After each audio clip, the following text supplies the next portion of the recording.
What's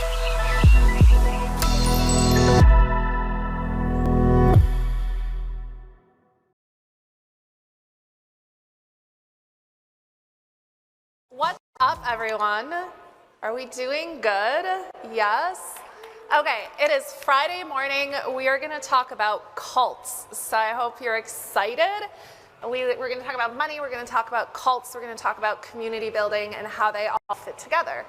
So I think to start things off, I'm going to give a quick history of how humans have created meaning throughout history. And then we'll get into it. I think we're going to argue a little. We're going to debate a little. But mostly we're here to have fun. So with that, let's get these slides going. Oops. So the first oldest known art in the world was created 20,000 years before we as humans existed by Neanderthals. And basically this was the first example we have of humans being able to use symbols to conceptualize themselves. Then we saw roughly 10,000 years later this really interesting monument that was created, Göbekli Tepe, that contained the first written language, way before Stonehenge was built, way before the pyramids. A site that wasn't used for anything other than people getting together. It was likely created by a shaman or someone who inspired the site to be built. And it became a location for worship, ritual, and creating shared culture between different nomadic people. And it's really like the discovery of this site over the last 40 years has changed our understanding of how humans formed communities in prehistoric times. Then we had another really important trend that's going to come up a bit. This is an image of the Oracle of Delphi, who was a shaman. Shamanism is actually the world's oldest religious ritual, and it underlies all of the religions we have today. And we might even say that some of the leaders we have in the crypto space are shamans. But it's typically centered around a charismatic person who has visions, who can interpret symbols and sort of make sense of what's happening in the world. We then moved to mythos, or mythology, which was the art of oral storytelling, and mythology became a really powerful tool for creating culture that could exist over vast distances. So these shared stories that made up mythos were part of this artistic tradition that was in place before we had the written word. Then the introduction of written language actually enabled us to not only create shared identity, culture, belief, throughout space and spread it over long distances, but with written language, we could actually store things through time, which is a capacity we hadn't had before. Typically, you would have someone in your village or in your tribe who'd pass down the oral tradition. With the introduction of language, we could actually start to formalize religion. And so language is a really important technology that actually helped create and formalize the institutionalization of So organized religion used language, used storytelling, all of these technologies to codify doctrine into belief. And if you read the Bible in John 1:1, the Word was God and the Word was with God, this really articulates religion as an operating system for humanity. So technology, just very different form of technology than what we have today. Then these empires that were built around religions created tremendous amounts of wealth, and they used this wealth to build epic and grand monuments in the physical world. So this monument here is the Hagia Sophia. It was built by the Christians as a church, and then it was conquered by the Muslims and turned into a mosque. So the wealth that was created by these cultures, money again as a tool, allowed them to build these new sort of physical monuments that reinforced the doctrine and helped further propagate religion. It wasn't just Judeo-Christian religion, though. Angkor Wat is an example of a massive religious monument that was built in the 12th century and was a huge spiritual center for the Buddhist world. So this was happening all over the world across different cultures. And so it was really about expressing style, preferences, aspirations, and creating a record of what was important to people at the time. Then we saw the introduction of commerce. The Dutch East India Company, which was created in the 1600s, was actually the world's first multinational corporation. They were the world's first publicly listed company. They issued shares and bonds, And they actually had the authority to mint their own currency in the new countries that they went to. So it was really a nation state with a national identity operating as a for-profit capitalist entity. So this was really the beginning of this idea of national identity as a capitalistic expression. The United States then sort of broke out of that and created a new nationalist expression built around individuality and self-expression, which then led to the advent of modern capitalism. The first skyscrapers were really an expression of the wealth that was created by the Industrial Revolution. People oriented less around religion, oriented more around cities, oriented more around occupation as their identity. And now, the skyline of Manhattan, where I spend a lot of my time, is a great expression of our cultural values. It's all about capital, baby. It's an expression of wealth and monuments to wealth. Then came new technology in the form of the internet and the personal computer. And new technology enabled new ways for us to form communities, to form identity and shared meaning. And so CompuServe, right, was one of the first online forums, but the one that I was raised on was 4chan. Who here has spent time on 4chan? My people. All right, I know that's probably not politically correct to say, but the internet and the advent of personal computing enabled us to build tribe, community, and identity with strangers on the internet through memes. Who remembers the dancing baby meme? Hell yes. Okay, so the dancing baby is a very 90s meme, but on the internet, we started to use these visuals, these memes, as a way of telling stories, as a way of spreading culture, and as a way of sharing identities. So if someone knew the same meme you did, it meant you were part of the same tribe. Then in the midst of all of that, a random shamanic figure named Satoshi released a white paper, and we saw the advent of a new technology that is going to enable new ways for us to form community, to form tribes, and to form identity. We also had the rise of a new type of shaman. Influencers created sort of cults of personality around themselves. Influencers monetize these cults of personality in new and unique ways. And crypto combines all of these trends with the articulation of meme coins. So meme coins combine memes, stories, identity, and money all together using this technology called the internet, using this technology called blockchain protocols, and created basically a cult of belief imbued with its own capital, Dogecoin. And today, we have thousands of communities in the crypto space, or thousands of cults, if you will. A lot of them now are using NFTs or PFPs as a way for people to identify their affiliation with these groups. But it's really about communities imbued with capital, with their own symbols, with their own icons, with their own rituals. Bitcoin, for example, hates seed oils, love meat. Richard Hart from the Hex community loves capitalism. He wears fabulous tracksuits, has great cars, and twerks. And then we have Vitalik, who's often portrayed as a saint and as sort of a holy figure in the Ethereum community who is guiding us towards a better future. All of these are cults. They are these tribes that have their own beliefs, their own sort of articulation of what it means to belong. And then the ultimate expression that we're going to talk about today is how does this evolve in the future? We've been doing the same thing for the last 25,000 years, but now we have new technology that's enabling us to do it in really new and interesting ways. And so I'm excited that we're going to be able to talk about this idea of network states. Are we going to start new countries? Are we going to create new religions? Are we going to create new tribes? And what does the intersection of crypto, capitalism, and our search for meaning mean for the things we're all going to create in this community? So with that, I'm going to hand it over to Joon, but hopefully that was a helpful grounding starting point to this conversation. The topic sounds weird, but it's actually the most natural thing in the world. Brilliant. Thank you for coming to Meltem's TED Talk. Thanks, Meltem. I mean, really, by way of introduction, Meltem is probably the only person in crypto who could give you a 10-minute, 20,000-year history of meaning and culture. So she needs no introduction, but she's the Chief Strategy Officer at CoinShares. Future cult leader, aspiring cult leader, future cult leader as well, and obviously a well-known figure in crypto. Alex is the mayor of FWB, Friends with Benefits, which is quote unquote not a sex thing. Cult. I say that as an early FWB member, and we often, when we meet in person, we're like, FWB, not a sex thing. I've started to tell people it's actually a sex cult just to see how on edge they might get. It might be easier that way. And then invite, yeah, exactly. Yeah. It helps with conversion, I think.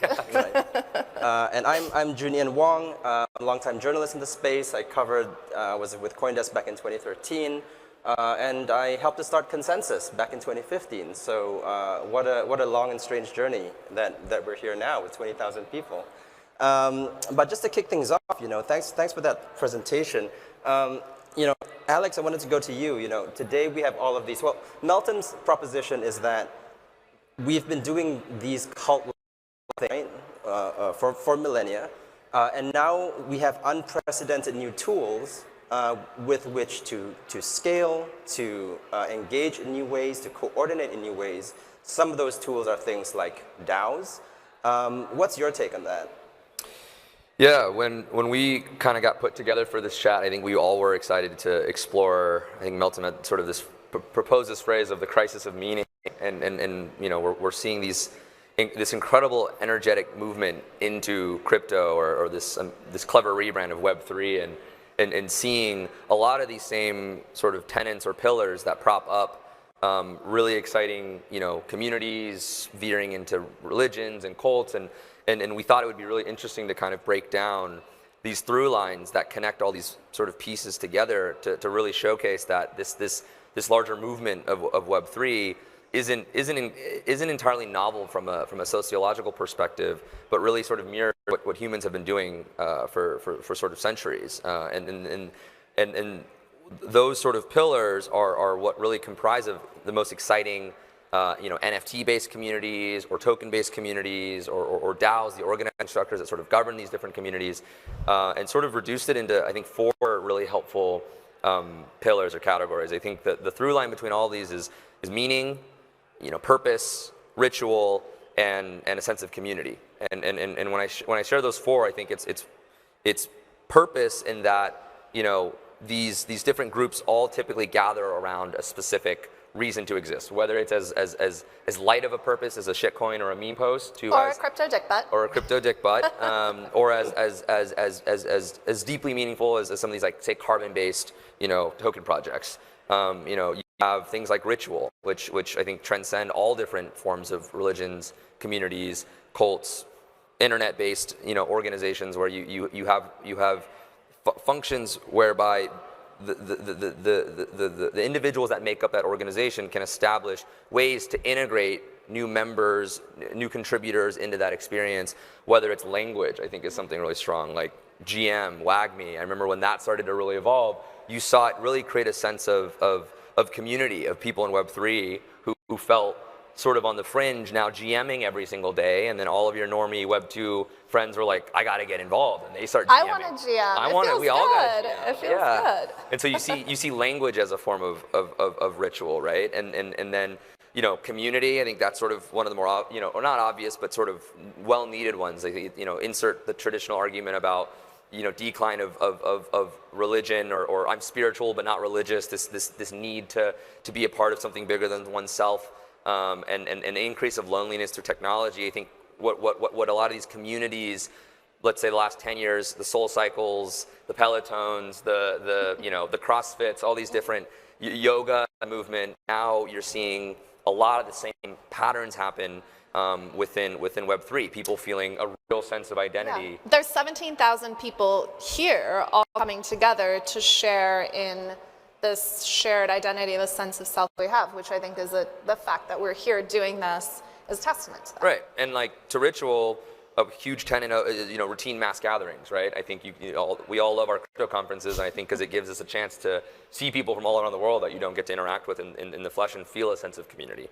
And then the last is sort of this notion of meaning, which I think is ultimately, when we talk about crisis of meaning, we're really interested in that because I think a lot of projects are still on the cusp of figuring out what the fundamental meaning is, right? And I think it's sort of that to me is like the line in the sand of a lot of these communities or movements or religions that have stood for millennia because they have such deep-rooted meaning versus, say, more trend-based communities that maybe never quite figure out their core reason for existence or their core meaning, and thus sort of recycle and regurgitate and take on a new sort of lifespan. I'm going to add to that, you know, this whole thing was really driven home quite powerfully for me yesterday when I went to OsmoCon, which is the Osmosis conference that happened yesterday. And there was a session on people who were wrecked by Terra. And I thought this was like a joke session, right? But it turned out to be an actual, It was packed. well, it was packed, but it was quite touching because the It's speaker, group therapy. right? The speaker said, therapy. you know, it was, Love it. I had closed my bank account, I put everything in Anchor, I got wrecked so bad, and then I started to recover because there were all these Twitter Spaces and Clubhouse gatherings of people just cathartically talking through the whole thing. And I'm like, well, if you can form a meaningful community from people who are wrecked by Terra, you know, anything is possible. Well, it actually started, I think, that trend with BitMEX Rect. If anyone remembers that bot, when people were getting liquidated in size, or like the liquidation whale, still one of my favorite Twitter bots to follow, people would talk about it, and it was almost a point of pride. It was crazy. People would come up to like the founders of BitMEX at conferences, and they'd be proud that they got liquidated. They'd be like, I got wrecked. So it was really fascinating. But I think it does touch on this sort of broader trend we're seeing. People are looking for meaning, and the influx of people into crypto, I think, is a great articulation of the fact that many people don't identify with organized religion anymore. They don't necessarily identify with cults of spirituality or like hustle culture. I think startup hustle culture, grind culture is a form of its own religion, right? Like Tim Ferriss probably is like the deity of hustle culture. Maybe people don't necessarily identify with that anymore. Turns out it might be bad for your well-being. And so I think a lot of people who no longer feel a sense of identity with their nation state, where they were born, they don't define themselves by their religion or even their occupation, right? For a long time, the number one thing you would talk to people about when you met new people, you'd say, oh, my name is X, I do Y. People no longer identify themselves in this way. So I think crypto is filling a really important existential void, a meaning void, where people can make expressions about who they are and what they believe in through their ownership of tokens and PFPs, which sounds insane, but it's, again, a behavior we've been engaging in as humans forever. But Meltem, let me ask you this. So this notion of a cult, you know, is linked to the notion of a charismatic leader, right? Isn't that sort of antithetical to the whole idea of crypto and leaderlessness? Yeah, and I think this is probably a point where Alex and I maybe have had different experiences. I do think that in order for these movements to exist and to persist, you need strong leaders. Typically, there's one central figure.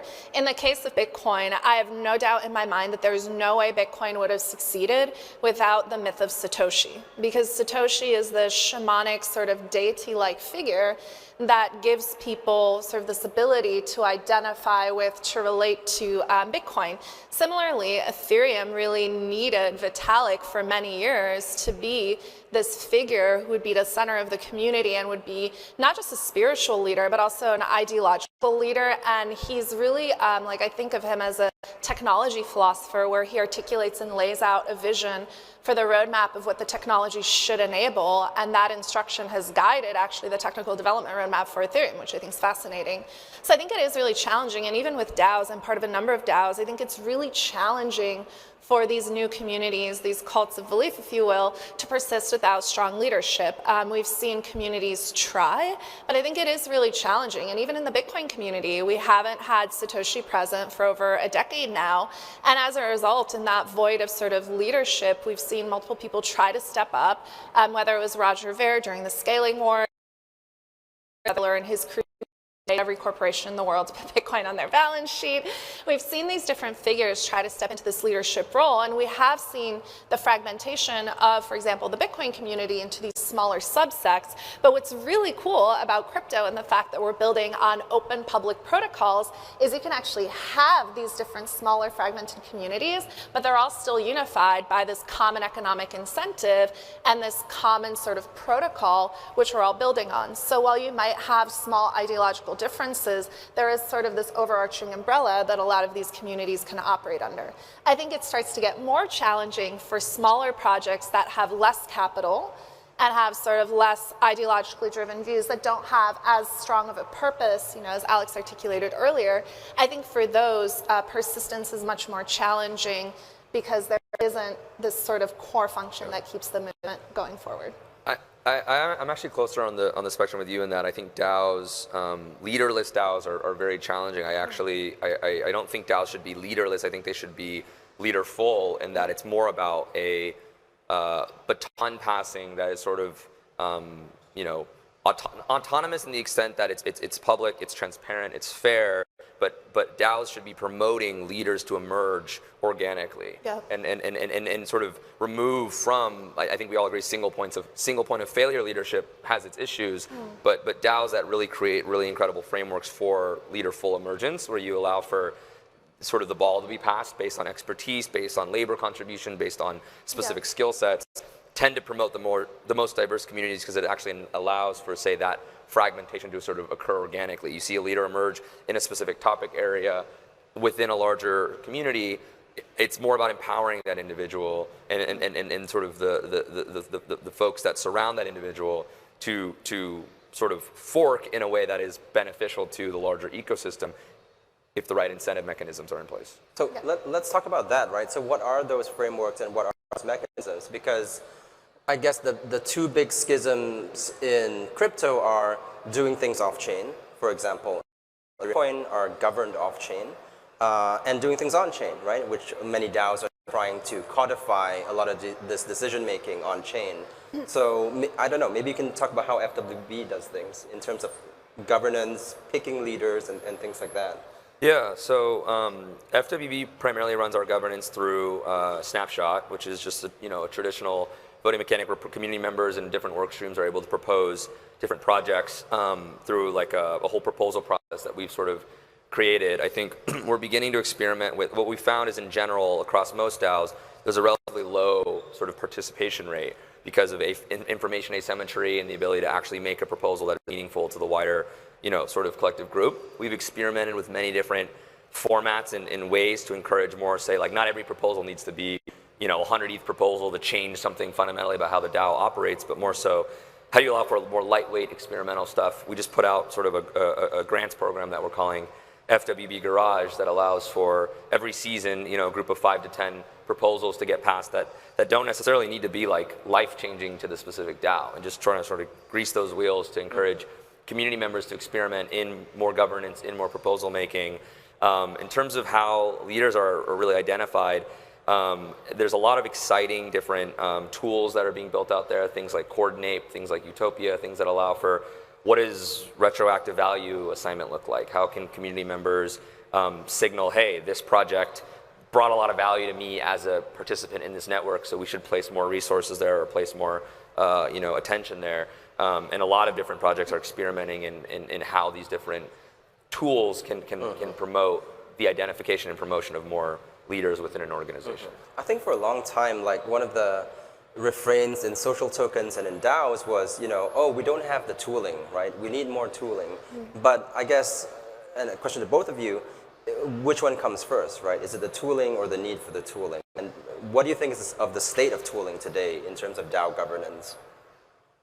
I'm in more like more DAOs, less tooling. Everyone's building tooling because of the picks and shovels reference, but I think there's not there still aren't more experimentations on how DAOs can be run. I think you're seeing really exciting projects like Nouns emerge, where like that's really organic, sort of DAO, where simply because of the auction mechanic, you're having a lot of revenue accrue into a treasury, and so they have $40 million worth of ETH in a treasury that anyone can submit a proposal to if they hold a noun, and seeing 5 to 10 proposals being sent a day, and you're seeing a lot more controversial voting mechanics because of its one token or one NFT, one vote, which allows for much more controversial voting, which I think drives much more engagement as opposed to one token, one vote, where you see most of these proposals pass with 70-30 or 8 and 20 because of whales or early contributors. So I have a radically different view here. I think the tooling is actually inconsequential in the sense that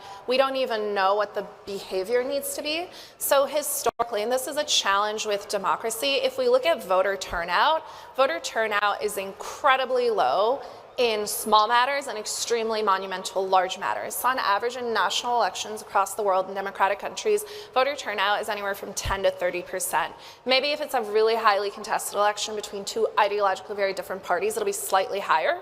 But in general, participation rates are low. If we look at corporate governance voting is incredibly low.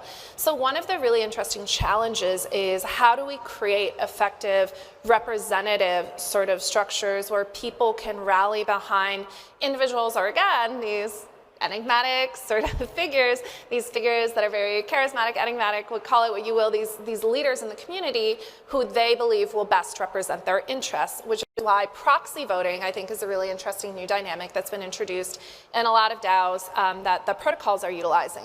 But I think one of the most important things that's lacking, if we look at societies that had functioning democracies, the function of the forum, which was a medium for education and conversation, is largely what's lacking. And I think it's really difficult because many of the issues around governance are so nuanced and are so specific to having historical context, technical context, economic context, social context. Is very challenging for someone who's not actively involved on a day-to-day basis to have the relevant context or background to be making informed decisions. So to me, the most exciting area is actually like, how do we recreate this idea of the forum, right, which was a space in Roman governance where people would go and people would just debate all day. Today for us, the forum is Twitter. So most conversations in crypto actually happen on Twitter. That's our equivalent of the forum.